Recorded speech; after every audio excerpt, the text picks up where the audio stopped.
Bonjour Amélie de Montchalin. Bonjour. Merci beaucoup d'être ce matin sur le plateau de LCI, secrétaire d'État chargé des affaires européennes. On est à 15 jours pile de la date butoir pour le Brexit.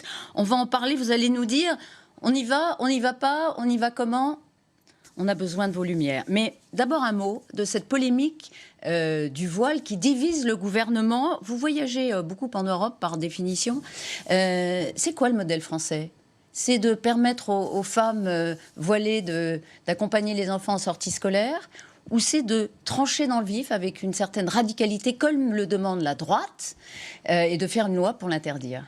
Déjà, la France en Europe, c'est un pays très particulier parce qu'on a la loi de 1905. Et je pense que c'est une loi qui est une richesse, qui nous dit les religions peuvent être pratiquées, mais elles ne rentrent pas dans l'espace politique et l'État est neutre. Et c'est une loi qui dit on peut croire et on peut ne pas croire. Et ça, déjà, c'est quelque chose de très particulier en Europe. Il y a beaucoup de pays qui ont ou une religion officielle ou qui n'ont pas ce cadre-là. Donc déjà, il faut repartir toujours de là. Et je pense que c'est une vraie chance et c'est un socle de notre vie collective. Je pense que la ligne du Premier ministre, telle qu'exprimée hier, est pour moi essentielle. On a un sujet avec la radicalisation, le communautarisme. On le rappelle, hein, il a dit hier, c'est le statu quo, c'est-à-dire qu'une femme voilée peut accompagner des enfants dans une sortie scolaire. Il l'a formulé aussi clairement que ça. Exactement. C'est la maman d'un enfant. Elle est là en tant que personne. Elle accompagne des enfants dans une sortie. On ne va pas lui demander de renier ce qu'elle est. En revanche, on est extrêmement ferme et peut-être il faut qu'on ait plus de moyens pour combattre le communautarisme et tout ce qui peut amener certaines personnes à être en marge, à être exclues, ou bien à faire du prosélytisme religieux. La loi 1905, elle nous protège contre deux choses. Elle nous protège contre ce que j'appelle la survisibilité des religions dans l'espace public. C'est pour ça qu'on a une loi sur l'interdiction de la burqa. Et elle nous protège contre la surpolitisation des faits religieux. Mais quand Jean-Michel Blanquer, pardon, j'insiste parce que les mots ont un sens, et encore une fois, c'est un débat compliqué, polémique, et qui enflamme la France. Quand Jean-Michel Blanquer dit textuellement « le voile n'est pas souhaitable dans la société française », quand Bruno Le Maire, à l'instant, le répète in extenso, vous dites quoi? Il se trompe? Mais moi, je vous dis, le voile n'est pas souhaitable dans la société française, ça veut dire ce que ça veut dire. On est une société, notre devise, liberté, égalité, fraternité. Oui. Donc, si certaines personnes obligent d'autres personnes, par soumission ou par obligation, à perdre une partie de leur liberté, c'est répréhensible. Si on a une société qui accepte que, par définition, par exemple, une femme, parce qu'elle aurait telle ou telle religion, ne pourrait pas travailler parce que ça remet en cause l'égalité, je suis contre. Maintenant, si c'est un choix personnel qui est fait, je ne vois pas en quoi ça va nous aider. On ne va pas demander à toutes les femmes qui portent le voile est-ce que c'est un choix personnel ou pas. Est-ce que le voile ou pas est souhaitable dans la société française? Pour la droite, soyons clairs, le terrorisme et le voile, finalement, ça procède de la même idéologie. Et donc, ils disent pas de voile dans l'espace public. Mais, allez. Et d'une certaine façon, quand Jean-Michel Blanquer dit le voile n'est pas souhaitable dans la société, ça veut dire qu'il ne veut pas le voir en dehors. Chacun a sur ce sujet une approche qui est la sienne. Moi, je vois, il y a le cadre. Vous n'êtes pas d'accord avec Jean-Michel Blanquer? Mais moi, il y a le cadre de 1905. Il y a la loi existante. Donc vous n'êtes pas d'accord avec Jean-Michel Blanquer? Si on veut changer la loi, et si Jean-Michel Blanquer veut changer la loi, et que c'est une proposition qu'il nous fait, on en débattra à ce stade, aujourd'hui, tel que le Premier ministre le propose. Je pense que c'est une voie qui est intéressante. Il y a des personnes individuelles qui accompagnent des enfants, et je ne pense pas que ce soit là le bon combat. Le bon combat pour moi, c'est de nous assurer que dans la société dans laquelle on vit, liberté, égalité, fraternité, laïcité, que personne ne se retrouve mis en marge de la société, parce qu'il Vous êtes en ligne avec cette maman rabrouée au Conseil régional de Franche-Comté qui a fait des déclarations hier. Elle a dit « J'ai une opinion négative de ce qu'on appelle la République depuis qu'il m'est arrivé ce qui m'est arrivé, dit-elle. Et je trouve que le ministre de l'Éducation a dit quelque chose de honteux. » Elle s'est sentie stigmatisée. Elle a dit à ses enfants, c'est ce qu'elle a expliqué. Moi, j'ai pas d'opinion négative de la République. La République, elle est assise sur la loi 1905, qui est très claire. Après, je dis, on demande de la neutralité dans les services publics.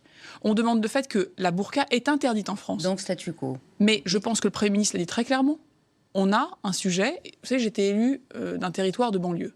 J'ai vu ce que ça voulait dire des mosquées où on fait des choses justement d'indépendance et de souveraineté. J'ai vu des mosquées où justement on a des services des renseignements territoriaux qui regardent très précisément. Je ne suis pas du tout faible ni sur le communautarisme, ni sur la radicalisation. Mais je sais aussi qu'il y a beaucoup de personnes qui, quand il y a ces débats, ils se demandent de quoi on parle. Donc en fait, pour être clair, puis on va passer à autre chose, mais quand Jean-Michel Blanquer, Bruno Le Maire disent le voile n'est pas souhaitable dans la société, ça vous gêne un peu, ça vous embarrasse, vous n'allez pas jusque-là. Mais moi, je ne souhaite pas, moi, vous voyez, dans ma vie personnelle, me voiler. Non, vous ne souhaitez pas non plus stigmatiser le voile comme Mais ils le font. je pense qu'il faut être extrêmement précis, extrêmement rigoureux. Il y a des sujets qui sont des sujets individuels et il y a une vision politique derrière. Combattre la vision politique de l'islam en France, si elle cherche à isoler des personnes de la République, je suis totalement mobilisée. Il y a un clivage au sein du gouvernement. Est-ce que le président doit le trancher? Mais le président, vous savez, on en parle très souvent avec lui. Et alors, Sur vous les avez compris, lui, justement, quelle est sa position? La position qu'on a, c'est que nous ne sommes pas ni naïfs, ni non plus radicaux pour être radicaux. Donc, bien sûr que nous allons avancer sur ces sujets. Il y a tout un travail qui a été fait par les préfets au niveau très territorial. Donc, il y aura des choses qui vont être faites, qui seront annoncées en temps voulu. En temps voulu. Exactement. Vous souhaitez que ce soit rapide? Moi, je souhaite que ça soit clarifié en temps voulu, quand on aura les éléments, le bon niveau de conciliation, le bon niveau de concertation. C'est pas des choses qu'on décide, vous voyez, du haut d'une tour, sans regarder ce qui se passe sur le terrain. Donc, il y a un travail de préparation à faire sur le sujet. Amélie de Montchalin, tranché, pas tranché, c'est le Brexit aussi. Hein. Hier, l'Élysée a fait savoir qu'un accord était possible dans les heures qui suivaient. Finalement, on n'a pas encore vu l'accord. Le Conseil européen, très important, crucial pour le Brexit, commence demain et après-demain. En termes les plus explicites possibles, est-ce qu'un accord est possible ou pas d'ici le 31 octobre? D'abord, il est possible, oui, il est souhaitable. Ça fait 3 ans mais et demi qu'on cherche un avoir. Je ne vous demande pas s'il est souhaitable, je vous demande s'il est possible. Bien sûr qu'il est possible. Mais ça fait 3 ans qu'il est possible. On a eu un accord avec Mme May. Plus qu'hier. Non, mais on a eu un accord avec Mme May. Donc, moi, je voudrais parler aux Français parce que sinon, on va faire la chronique, vous savez, de ce sujet qui est un feuilleton qui dure maintenant depuis plus de 3 ans et je pense qu'il fatigue tout le monde et surtout qui crée de l'anxiété. Donc, il faut reposer les choses très clairement. Il y a 3 choses qui peuvent se produire devant nous. Soit, et c'est ce qu'on souhaite depuis le début, on fait les choses de manière organisée et ordonnée. C'est bon pour les Français, c'est bon pour les Européens, c'est bon pour les Britanniques. C'est là-dessus qu'on travaille et jusqu'à la dernière heure, la dernière minute, on y travaillera. C'est notre responsabilité. Donc ça, c'est la situation où il y a un accord. Ça veut dire que ça se passe de manière organisée. Ça ne veut pas dire que c'est aussi bien qu'avant, pour personne, en particulier pour les Britanniques, mais on y travaille. Il y a un deuxième scénario, qui est le scénario de se dire on n'arrive pas. On a déjà essayé, ça ne passe pas le Parlement, dans les heures qui viennent, on n'arrive pas à allier la technique et la politique, ça ne marche pas. C'est ce qu'on appelle le no deal. Le no deal, ça va secouer. Parce que ça veut dire que d'un seul coup, beaucoup de nos accords juridiques tombent. Maintenant, on s'est préparé. Ça fait 2 ans qu'en France, on prépare nos ports, nos douaniers, nos services vétérinaires, les contrôles. On a créé tout plein de systèmes intelligents pour essayer de garantir la fluidité, pour qu'on ne bloque pas tout le pays. Parce qu'il y a 5 millions de camions. 5 millions de camions qui passent de Calais à Douvres. Mais dans ce cas-là, thématique par thématique, l'industrie, la pharmacie, l'agriculture, la pêche... Ouais. Tous les ministres, toute l'administration française sera derrière ceux qui seront les plus impactés. Mais ça, on en a beaucoup parlé. Ma question, c'est est-ce que les Britanniques ont fait des nouvelles propositions qu'ils n'avaient pas encore faites depuis 3 ans, qui permettraient finalement, dans 15 jours pile, voilà, mais il n'y en a pas un de plus, de sortir avec un accord, oui ou non? Ils ont fait des propositions. Mais il y a nouvelles? Oui, nouvelles. D'accord. Nouvelles, parce que, ou alors qu'il y avait déjà été des propositions il y a très très longtemps, qui à l'époque n'étaient pas discutables et qui maintenant sont discutées. Et puis il y a un troisième scénario qui rejoint votre position, c'est est-ce qu'il nous faut plus de temps? Vous savez qu'il y a tout un débat au Royaume-Uni qui est de dire, au fond, ce qu'il fait, c'est si on avait 3 mois de plus, on allait y arriver. Vous voyez, on est tout près. D'ailleurs, il y a Giscard d'Estaing, qui est quand même un peu le père de l'Europe et de cette constitution qui permet l'article 50, qui a dit, il faut leur donner même 1 an de plus aux Britanniques. Nous, la France, vous êtes sur ce sujet-là, on est très clair.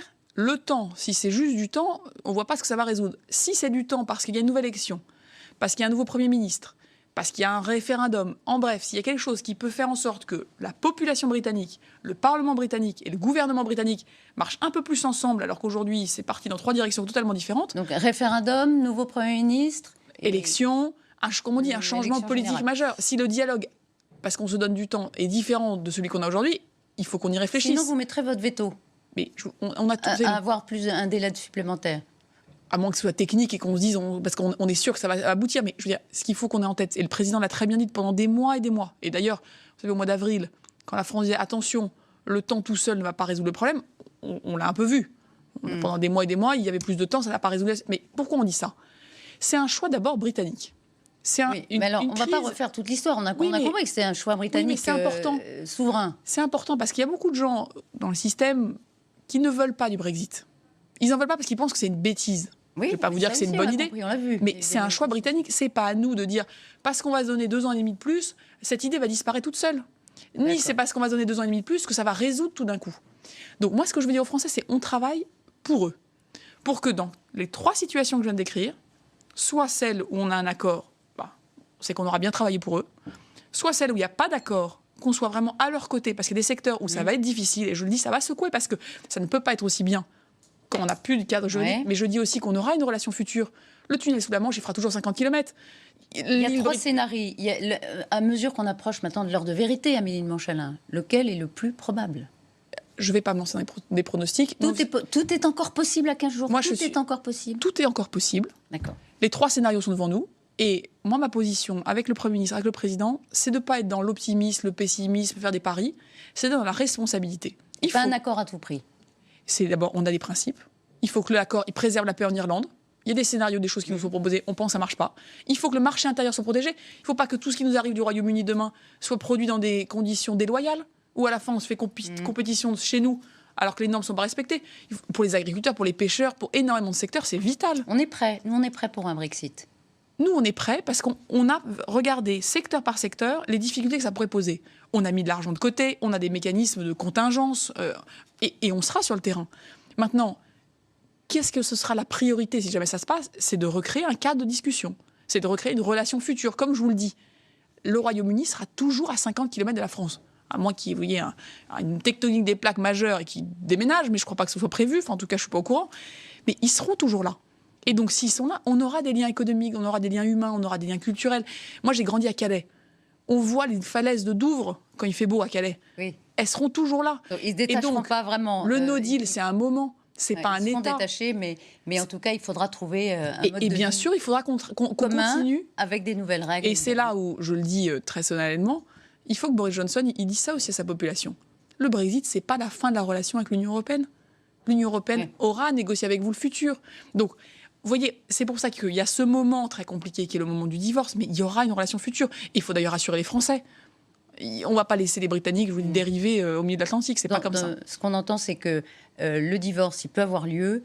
Vous y êtes prêts, enfin, vous estimez qu'on y est prêt, et que finalement, on s'est beaucoup préparé et on s'est préparé en responsabilité. Peut-être même qu'il faudrait y aller parce que ça suffit de discuter depuis 3 ans. Mais ce qui est sûr, c'est qu'il faut qu'à un moment donné, les choses soient clarifiées. On saura ça normalement à la fin du sommet européen.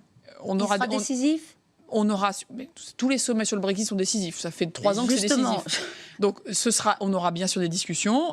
Michel Barnier fera le point de là où il en est demain. Il y a des discussions qui sont poursuivies toute la nuit. Il y a des avancées politiques. Il faut maintenant traduire dans les textes. Donc, on est en train de faire un travail de dentelle pour se donner tous les moyens de respecter nos principes et de nous assurer qu'on se fait confiance pour le futur. Devra ensuite retourner devant son Parlement. Exactement. Et donc, tout ne sera pas encore joué. Michel Barnier, justement, négociateur Brexit, futur commissaire européen à la place de Sylvie Goulard. La situation aujourd'hui, c'est pas d'aller chercher... Ce serait une bonne idée? Mais c'est pas comme ça qu'on travaille. D'abord, c'est une discussion. Mouillez-vous un peu, Amélie Monchalin. C'est une bonne idée? Je peux mouiller. Je peux vous dire comment ça se passe. Aujourd'hui, on a une situation, on a 3 pays qui n'ont pas de commissaire. Donc, la situation est bloquée. C'est une crise. Il faut que chacun de ces pays... On va rester un peu sur la France. Juste, est-ce que...